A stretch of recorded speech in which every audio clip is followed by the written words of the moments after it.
My little boy is about to come out of his Spica cast in 2 days time, but before he does, I'd like to take this opportunity and share my experience with you.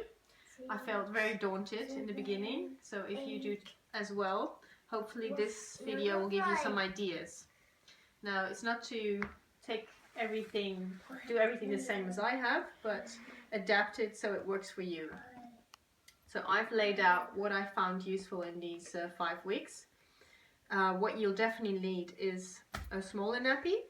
So I've got the size that my boy was wearing before he was in the Spica cast. And you'll need a bigger nappy to wrap around, keep everything in. Now the hospital told me to use poise pads, incontinence pads overnight. I found that I need them during the day as well. They come in different sizes. You can try out what works for you. Obviously the bigger ones have more absorption and they work better, but they're also more expensive. So try what fits you best.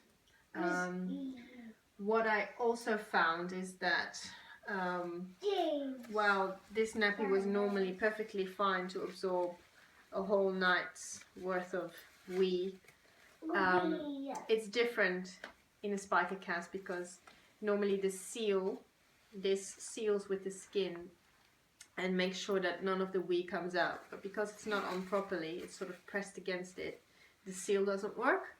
So I found it really useful to actually line the side of the cast with these. These are just normal pads, regular pads. They've got a bit of thickness to them, no wings. I found them quite helpful. Tape to tape it all together, and then a few items over here to help with the odor that is going to develop. This is eucalypt oil. I've mixed eucalypt oil together with vinegar, and this is peppermint spray. So this I've used to spray the outside of the cast before I blow dry, just to deodorize it. And this is excellent in camouflaging any smells. So to start with, we get the poise pad. I've already put that in. You tuck it in under the top of the Spica cast. So this is roughly what it should look like when it's all done.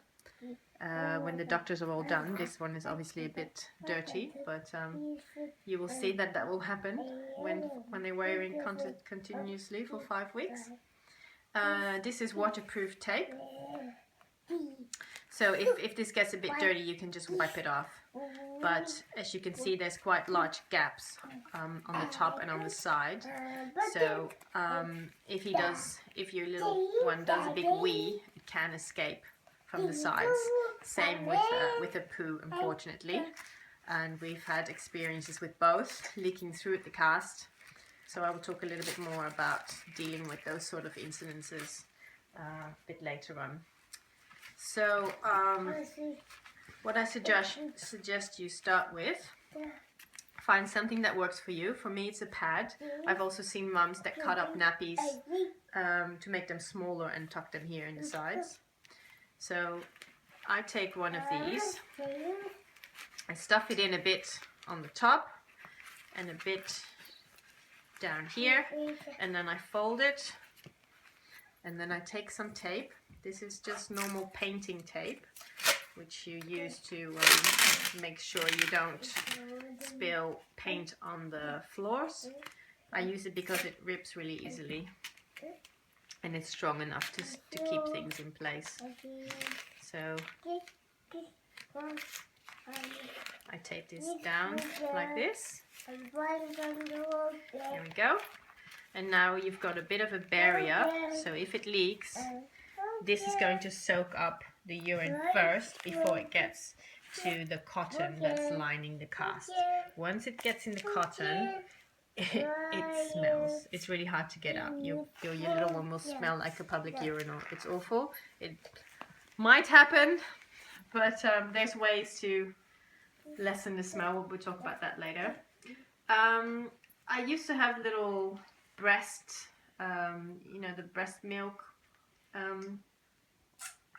pads that you use during your breastfeeding time. I used those before to line this, but I'm all out now. But you know, whatever fits here, could be another pad. Just get creative. But the more you line it, the less likely you'll have instances of urine inside your cast. There you go. So I chose not to take off the plastic because it just makes it harder to get it in place. There you go. Get another piece of tape. Oh, my tape's out. Alright, well, you get the idea. So you tape this down as well. Then you take the normal nappy. You pull off these side bits because they can get a bit sharp on your little one's skin. So I just pull them off. There we go. And I tuck this bit in the front.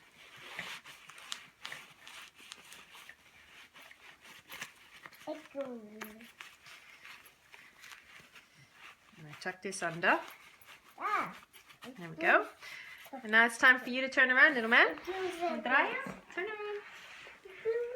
around. There we go. And this is the back of it all.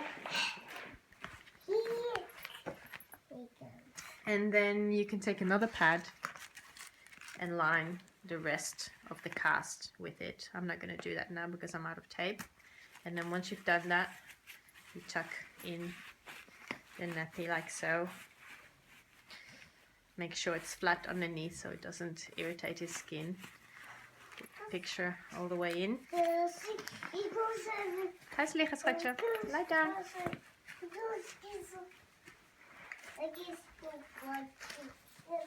There we go.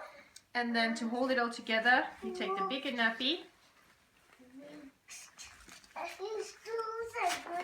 And this nappy generally doesn't get dirty, so I reuse mine over and over again. Or I even use like a nappy wrap from when you use real nappies. They come with a plastic wrap on the outside. I use that as well, just because it has nice colors, looks a bit nicer. And that's done then. Let's get you off this.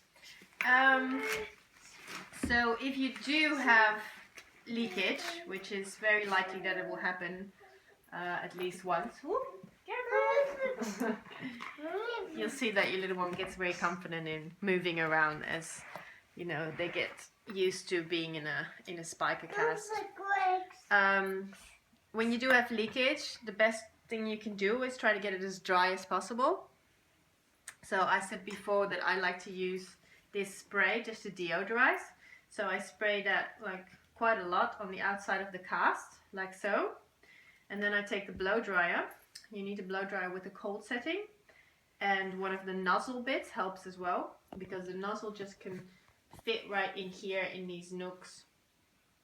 So the ways you can dry it is you can hold the blow dryer onto the cast and get the cold air. Make sure you use the cold air setting. Get that through like that. Or shove the nozzle underneath here, here, to get some air going underneath, and obviously through here as well. Don't forget that this is lined with waterproof tape, and if you do have a leakage, it's likely that because it gets absorbed by the cotton inside, that it goes underneath this waterproof tape as well. So what I suggest you do is that you peel off the waterproof tape. It will stick back on if you don't have any new tape, and then blow dry this as well, because this can get really wet and smelly. So you know, the first days after an accident, your little one will smell like a public urinal really badly, but I suggest that you do this every day. Spend some time blow drying with a bit of something to help you deodorize, and that will really make a difference. You know, for a short-term solution to get him smelling nice for a little while, this has been really effective. Just peppermint oil. And yeah, I wish you all the luck. I hope this helped a little bit. And you know, remember, it's only for a couple of weeks. You'll survive.